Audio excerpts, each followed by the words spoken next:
사무엘하 6장 2절입니다. 다윗이 일어나 자기와 함께 있는 모든 사람과 더불어 바알레 유다로 가서 거기서 하나님의 궤를 메우려 하니 그 궤는 그룹들 사이에 좌정하신 만군의 여호와의 이름으로 불리는 것이라.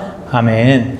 하나님은 이스라엘의 왕이었던 사울을 버리시고 양을 치고 있던 목자 다윗을 왕으로 택하십니다.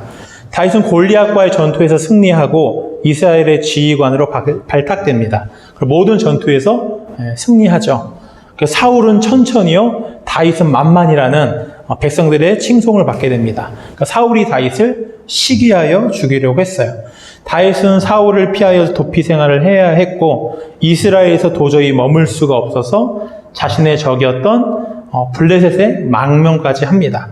적들 앞에서 생명을 지키기 위해 미친 척을 하는 굴욕을 겪기도 해요.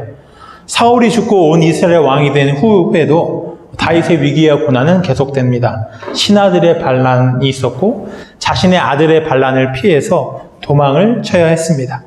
다윗은 위기와 고난의 시간을 보냈어요.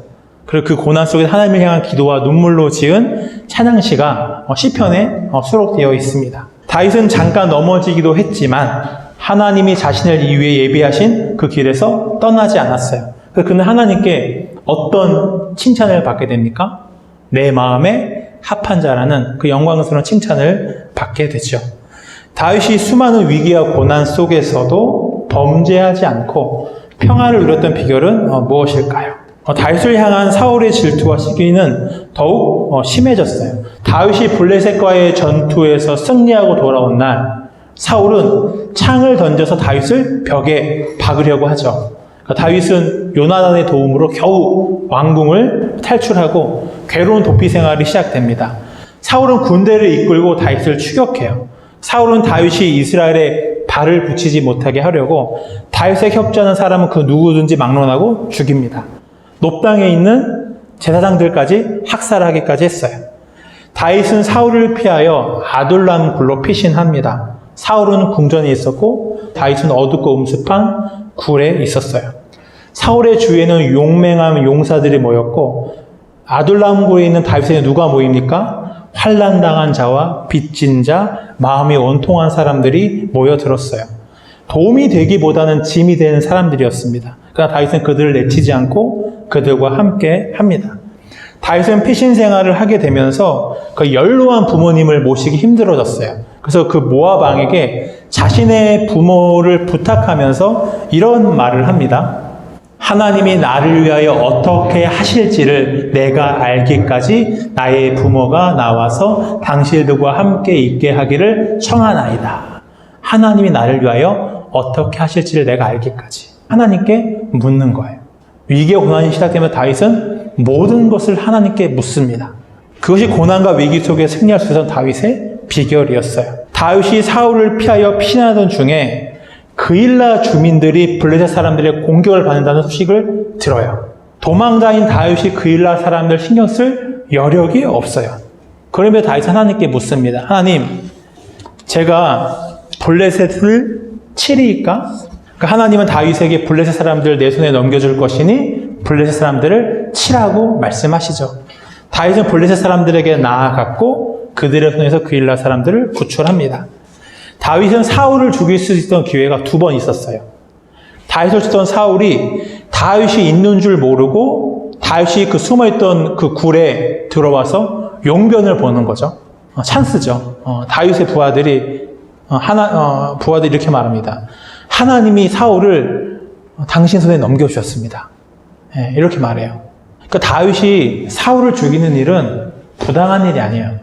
정당한 일입니다. 정당성도 있어요. 다윗은 사울을 위하여 목숨을 걸고 수많은 전쟁을 치렀지만 사울은 정당한 이유 없이 다윗을 죽이려고 했어요. 백성들의 마음도 사울에게보다 다윗을 향해 있었습니다. 다윗이 사울을 죽인다고 하더라도 다윗을 비난할 사람은 없었어요. 다윗이 사울을 죽임으로 인해 지금 이 모든 상황과 고난이 한 번에 끝날 수 있어요. 근데 다윗은 사울을 죽이지 않아요. 왜 안 죽여요? 사울을 세우신 것은 하나님이다. 그럼 사울을 패하실 수 있는 분도 하나님뿐이다. 맞죠? 어떻게 보면 굉장히 답답하죠. 부하들, 옆에도 부하들은 안 나오지만 우라통이 쳐졌겠지. 저 뭔 소리야. 네, 그렇죠. 근데 다윗은 자신의 정당함, 유리함을 따르기보다 하나님을 경외합니다. 그에게는 하나님의 말씀만이 유일한 기준이었던 것이죠. 말씀을 따르는 것이 불리하게 보이고 그것이 어리석어 보이더라도 다윗은 하나님의 말씀에 순종합니다. 사울과 요나단이 블레셋과의 전투에서 전사하게 돼요. 이스라엘의 왕과 그의 아들이 죽었고 하나님은 사무엘 선지자를 통해 이미 이전에 다윗이 이스라엘 왕이 될 것이라고 약속하셨어요. 여러분, 그러면 다윗이 할 일은 명확하지 않나요? 사울이 죽었는데. 근데 다윗은 또 하나님께 묻죠. 하나님, 제가 유다 성읍에 올라가도 되리이까? 묻습니다. 하나님이 유다 성읍 중에 헤브론으로 올라가라고 말씀하십니다. 그리고 다윗은 헤브론 올라가 유다 지파의 왕이 됩니다. 그리고 7년 후에 다윗은 유다만이 아니라 사울의 세력까지 규합한 온 이스라엘의 왕이 되죠. 온 이스라엘의 왕이 된 다윗이 가장 먼저 한 일이 무엇일까요? 여호와의 언약궤를 예루살렘 자신의 성으로 옮겨오는 것이었어요. 다윗이 온 이스라엘을 거느리고 바알라 곧 유다에 속한 기럇 여아림에 올라가서 여호와 하나님의 궤를 메우려 하니 이는 여호와께서 두 그룹 사이에 계심으로 그러한 이름으로 일컬음을 받았더라. 여호와의 언약궤 안에는 모세를 통해 주셨던 십계명 돌판이 들어있죠. 근데 이스라엘 백성들은 이 여호와의 언약궤 위에 누가 계시다고 믿고 있어요? 하나님이 계시다고 믿고 있어요. 그러니까 이 여호와의 언약궤는 하나님의 임재와 다스림을 상징하는 것이죠.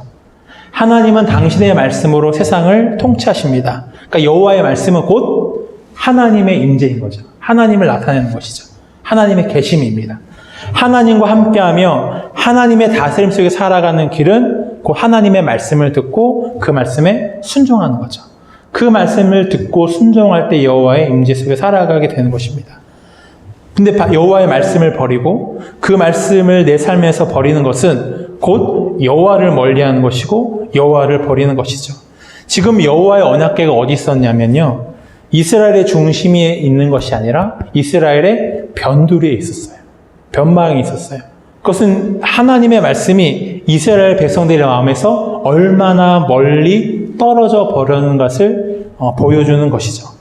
하나님의 말씀을 떠난 이스라엘 백성들은 하나님과 함께할 때 주어지는 복들을 누릴 수 없었어요.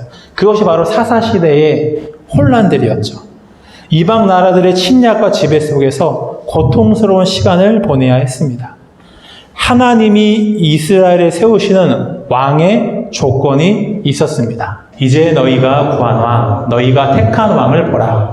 여호와께서 너희 위에 왕을 세우셨느니라. 너희가 만일 여호와를 경외하여 그를 섬기며 그의 목소리를 듣고 여호와의 명령을 거역하지 아니하며 또 너희와 너희를 다스리는 왕이 너희의 하나님 여호와를 따르면 좋겠지만은, 이것이 사무엘 선지자를 통해 하나님께서 이스라엘 세우실 왕이 될 자의 조건을 말씀하신 것입니다.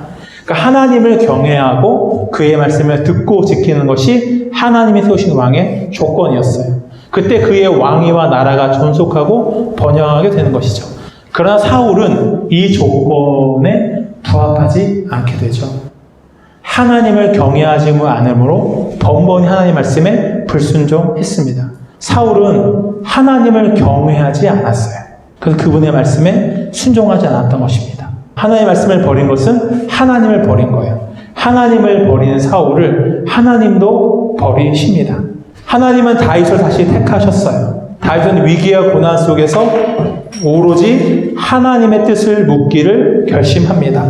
다윗은 어디로 가든지 하나님께 묻죠. 하나님께 묻는다는 게 뭘까요? 하나님께 묻는다는 것은 내 삶을 하나님께 맡긴다는 것입니다. 나의 삶과 죽음이 나에게 다른 무엇에 달려있는 것이 아니라 오로지 하나님께 달려있다는 것이죠. 하나님께 묻는다는 것은 하나님의 선하심을 신뢰하는 거예요. 선하신 하나님이 나를 최선의 길로 인도하실 것을 믿기에 하나님께 묻는 것입니다. 다윗의 원래 출신이 뭐였죠? 목자로 보냈어요. 양을 치는 목자로 보내던 다윗은 평생을 왕이 된 후에도 하나님을 의지하는 양으로 살았어요. 그러니까 다윗의 삶을 한 장의 그림으로 압축한다면 하나님이라는 목자를 따르는 양이 바로 다윗의 삶이었던 거예요.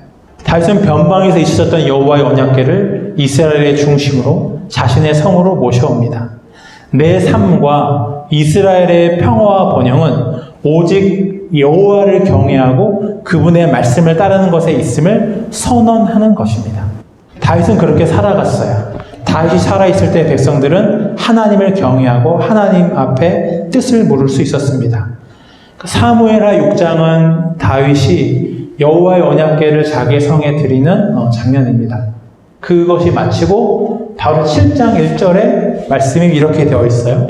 여호와께서 주위의 모든 원수를 무찌르사 왕으로 궁에 평안히 살게 하신 때에 하나님의 말씀이 이스라엘의 중심의 자리에 있을 때 하나님 이스라엘의 평화와 안전을 허락하십니다.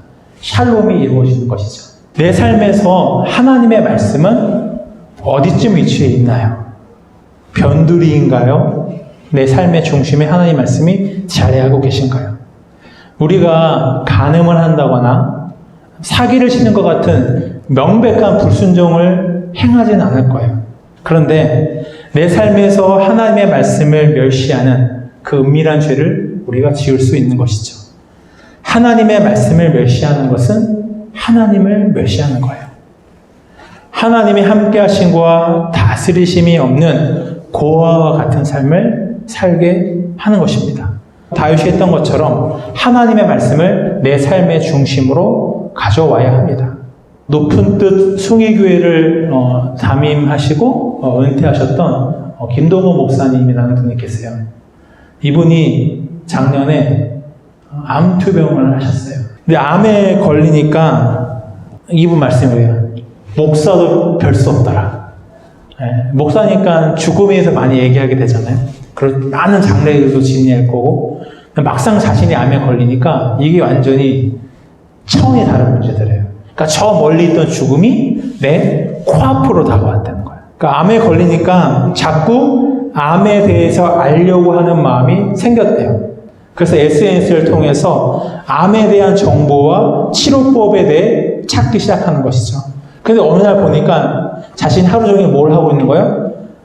SNS만 하고 있다는 거예요. 그 암 정보를 찾기 위해서. 근데 암에 대해 알면 알수록 안심하고 용기가 생기는 것이 아니라 더 불안해지고 더 우울해졌던 것이죠.